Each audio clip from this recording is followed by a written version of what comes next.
This time on Monkey Life. Jeremy's in Spain to pick up a new baby for the Orang nursery. I like your haircut. Goodness me. Who gives him the runaround. It's going to be a very long battle. I concede. I give in. And after years being locked up, Chimp Kiki ventures into the big outdoors. For 8 years at least, she's been sat in a tiny, tiny cage. So agoraphobia could be an issue.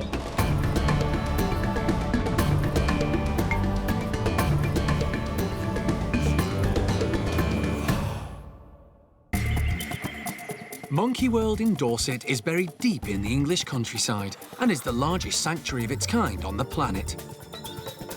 For 25 years, the team have been rescuing and rehabilitating primates from all over the world. Hello, missus. Hey, there's a hand poking out. You want to come say hi, Jeremy? The park is run by Dr. Alison Cronin and provides a home for more than 240 monkeys and apes from 15 different species. It's early morning, and at the Orang nursery, 13-year-old Oisin is in her favourite perch. So far, she hasn't been keen to mix with the other orangs. But today, that could all change because there's going to be a new arrival. Sylvester is a baby orangutan living at Santillana Zoo in northern Spain. His mum refused to feed him, so he's been hand-reared. Monkey World is the European creche for orphaned orangs, so they've been asked to look after him. And the team are hoping that Oisin will act as a surrogate mum.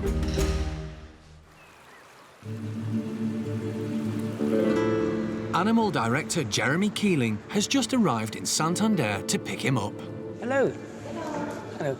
I'm Jeremy. Maria, Okay. Hello. nice to meet you. Have you had a nice trip? Yeah, it was very good. Very good, very smooth. Okay. Glad to hear. Okay, let's go and see the orang. Jeremy has years of experience in hand-rearing orangs, but he's only got 48 hours to bond with Sylvester before taking him back to the park. Hello, Jeremy. Hello. Nice And to who are meet you? Hello. Are you right? What are you doing? I like your haircut. Goodness me. You're a very handsome brute. He says, yes, I know. You know, don't you? You're a good boy. You're very nice. Yeah. Maribel has been Sylvester's main carer, so he's grown very attached to her. Sylvester, que Jeremy. She says, I've got my mum, I don't care about you, No look. vas con Jeremy, ¿por qué? Vete con Jeremy. Sylvester has been looked after by staff at the zoo since he was born 11 months ago. They've given him his very own playroom next door to his siblings, and Jeremy has decided this is the best place to get to know him. Is this an aerial attack? Yes, it is. I thought it was. Obviously, we didn't know what we were going to find with Sylvester, and they've clearly done a really good job rearing him. He's obviously been brought up not focusing on one person. The thing that always goes wrong with rearing orangs, and I've done it myself with Amy, is if they only have the one person looking after them, then they just totally depend on that, and it's a nightmare, and it doesn't do anybody any good. Whereas if they'll, you know, been happy to go to anybody, it's really nice for him, and a lot makes our life a lot easier. Don't you bite me, you bad boy.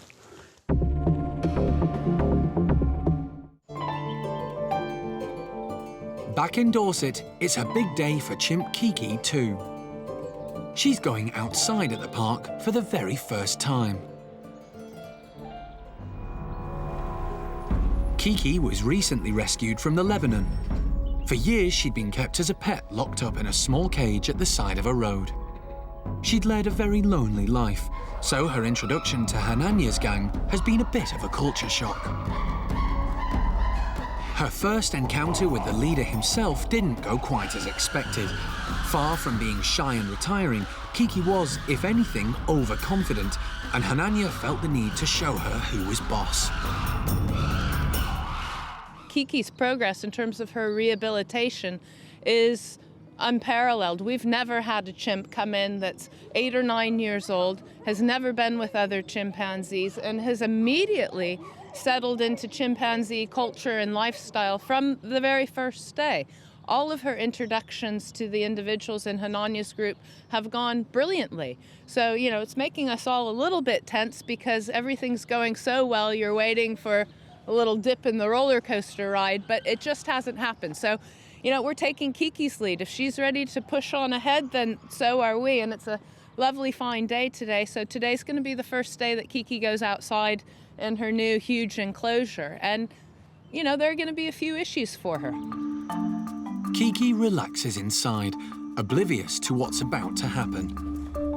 We're just doing all the final checks for the enclosure. We're going to put a little bit of breakfast outside for her, check all her electric voltages and everything, just make sure there's nothing that's going to be either put her off or that's going to be dangerous. The little chimp isn't used to electric fences, and the staff are concerned she may get too close.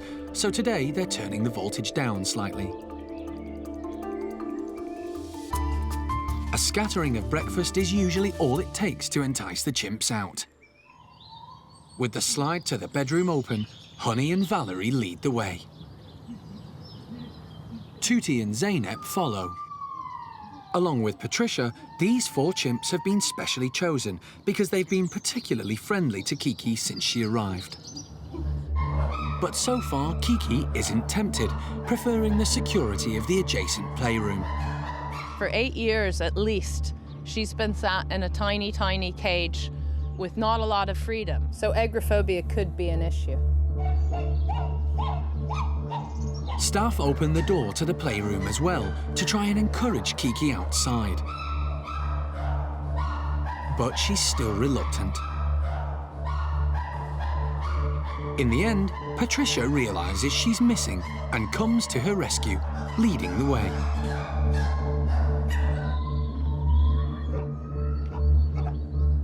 This is a big step for Kiki. The 15-meter climbing frame must be daunting for her, as she isn't used to scaling such heights.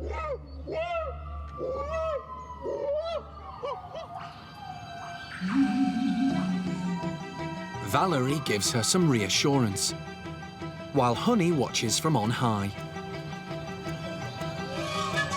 Kiki boldly follows her up, then loses her nerve. With no real body tone, she could easily have fallen. She chooses safer territory below. This is the first time in Kiki's life that she's been able to run and run as much as she wants. The legs are going. It's like Forrest Gump. Everywhere she's going, she's running. Not only has she had to get used to the great outdoors and having her freedom, but when you get up on these climbing frames, you get quite an amazing view out over Dorset. And of course, she's hearing the Siamangs calling. We had the golden cheek gibbons calling. And so she's really just taking in, you know, where she is, what's around her in the environment. You can see her, everything, you know, she's sort of surveying everything, looking up at the sky, checking out the climbing frames. The other ladies are very good at tight hose walking. So you can see them, they can, without any hands, actually walk along the fire hoses. Kiki decides to give it a go, but doesn't quite pull it off. Still have a little bit of skills to master. Finding her balance is taking a little bit of time. Now, she's gone out with 5 familiar ladies today and really has made a difference because they're all really calm. There hasn't been sort of really any shouting, displaying, hoo-ha at all. What's interesting to see is that certain individuals are really sticking with her, and I think actually it's a good sign that she's made some really very good friends that will hopefully continue on through her lifetime here.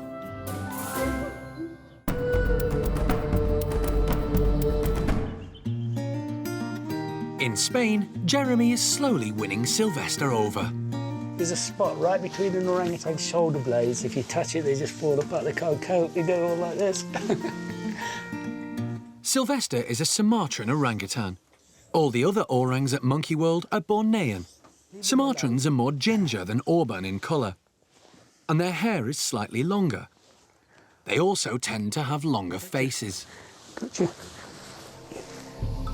Orangutans are only native to the islands of Borneo and Sumatra in Asia, and although they're all endangered, Sumatrans are critically endangered. It's thought there are only around 7,500 of them left in the wild. Sumatran orangs are markedly more sociable with other orangs than what Borneans are. So that's probably why he's taken to somebody he doesn't know so easily. I don't think you'd have got that nearly so much with a Bornean. And also, I'm hoping it'll help him integrate with our orangs. Next door, Sylvester's sisters Julieta and Victoria are keen to get a piece of the action. He regularly spends time with them. They also had to be hand-reared, but they've grown into confident, mischievous orangs and are always happy to lead their little brother astray. You don't that rubbish, do you? No, not that. It's great because most days he comes in here and says hello to the sisters, and he's been brought up not to be a pet, not to be focused on one person, to be totally aware of the orangs around him and going in with them every day. They've done so well because it's just going to make our life and Sylvester's life so much easier. It's really nice to know that he's been getting this sort of contact on a daily basis.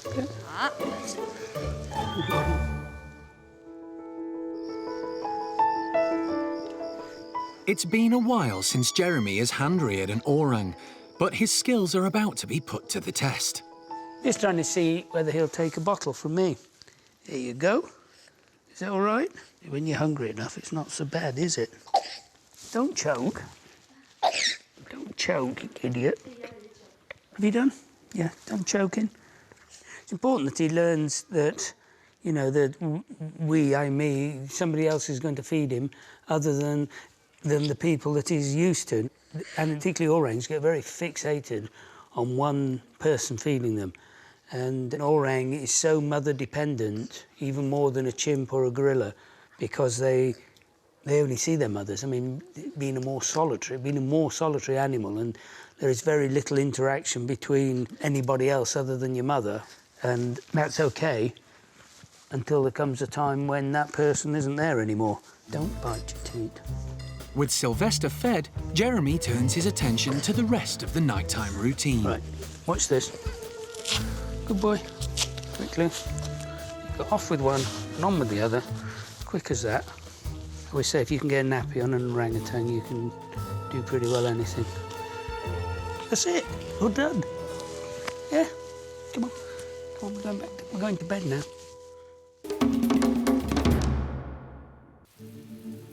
In Spain, Jeremy and Sylvester are about to set off on the long journey back to the park. You don't know what's coming, do you? I like what a surprise for you. I'm sure he'll be fine. He's all very durable at this age. Anything's okay. Isn't it? Hey, you always... Hasta luego, Teresa. Two of Sylvester's carers are coming along to make sure the little orang settles into his new home. I think we're just having a bit of a moment here, because obviously it's a bit emotional for everybody. And then be off. The journey probably be a lot easier for him than everybody else. I mean, he's just a little baby. He's just going to hang on to his mum, and there's no confinement, there's no boxes, there's no crates. He'll be just as a baby.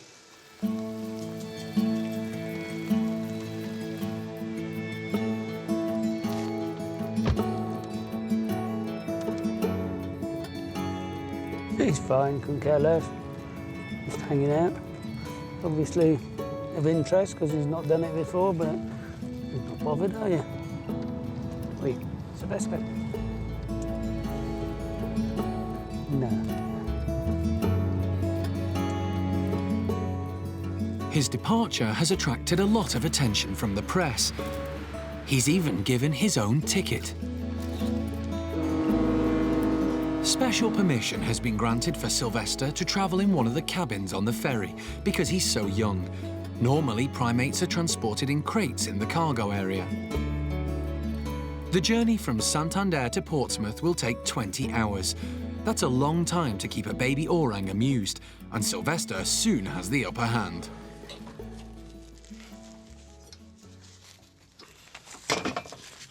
Right, we're going to see if we can use the climbing frame that we've just constructed for you to enable us to put a nappy. Yeah, just stay there. Look, this is good. We could market this. We've got an escape monkey.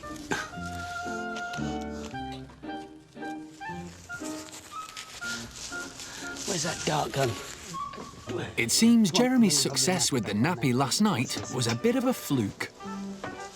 It's going to be a very long battle. I concede. I give in. No.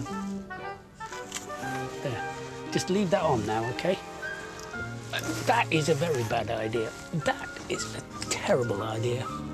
But Sylvester won't need nappies for much longer. He's at that age now that really putting the nappy on is a gesture. Well, he's got probably 12 hours left of wearing nappies, or less than that, and then nappies will be no more. Meanwhile, in Dorset, an overnight snowfall has turned Monkey World into a winter wonderland. Paddy and Gamba are quite happy to brave the cold. As is Buster, who can't resist having a taste of the white stuff. At Hananya's enclosure, keepers are making the most of the snow to keep the chimps entertained. Jess is first to welcome the frozen visitor, while low-ranking Arthur quickly realises there are treats to be had. Leader Hananya is hoping to find some hidden treasure, but has to settle for frozen veg.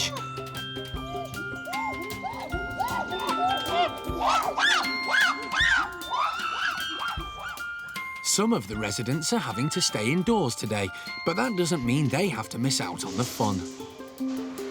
Amy's capuchins are being given some tasty mealworm snowballs. All these monkeys were rescued from a lab in Chile, where they'd been used for experiments, so this is the first time they've ever come across snow. Capuchins are extremely dexterous and very intelligent. Mary is so smart she melts her snowball on the radiator to get at the treats. At the Orang nursery, staff are busy making final preparations for the Spanish contingent. They're coming by ferry into Portsmouth, so I've got, my car kitted out and togged up with blankets and hot water bottles and things if we got stuck on the side of the road. But, I don't know what the Spanish will be expecting, but the south coast of England is going to be a bit chilly and white today. The Orang nursery is really toasty and warm. I've just been in there and seen Sylvester's bedrooms, and primate care staff have done a really lovely job kitting them out with hoses, and I think he's going to slot in really well into our nursery group. Everybody in there's, I think, probably a little bit excited knowing that something's up.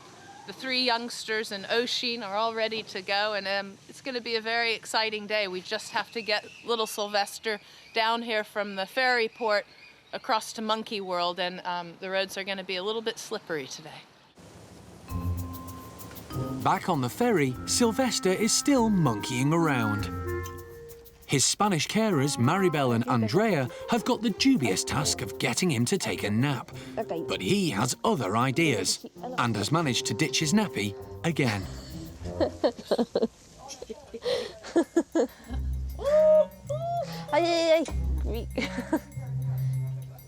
It takes them a while to settle him, but finally he succumbs.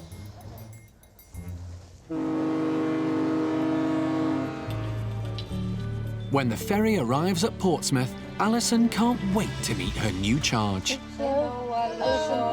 Hey, little man. Oh, he's just beautiful, isn't he? I mean, he's just spectacular, beautiful. And you know what's really nice about this is that even for a hand-reared little boy, they've done such a wonderful job at Santillana bringing him up so that he's like easygoing and relaxed. That means that he's a very confident little man, which is fantastic because all of the ladies in the nursery are going to love him to bits, and he's not going to be shy or frightened. The park's quarantine van has to drive onto the ferry to pick up Sylvester. We're just getting everybody loaded up into the quarantine van. As soon as Sylvester leaves this ferry, he enters British quarantine laws. A little bit chilly out here, so we'll get him home. There are very strict rules regarding rabies in the UK. Any wild animal entering the country has to go into quarantine for 6 months to make sure they are free of the disease. Once Sylvester has joined the nursery, all the orangs in that group will effectively be in quarantine. It's 10 o'clock when they arrive, and most of the orangs have gone to sleep, but Jolie is still awake and keen to meet the new arrival. Oh, Jolie, what do you think? Hello, how are you? Finally made it back to the park, which is great. So it's been a long journey for everybody along with Sylvester, and we'll just get him settled down in the bedroom. Jeremy's going to actually stay the night with him in the house, just in case he wakes up in the middle of the night and isn't sure where he is. Maribel gives Sylvester his last feed of the day. And despite a long night ahead, Jeremy is in good spirits. Freedom from nappies. No more nappies.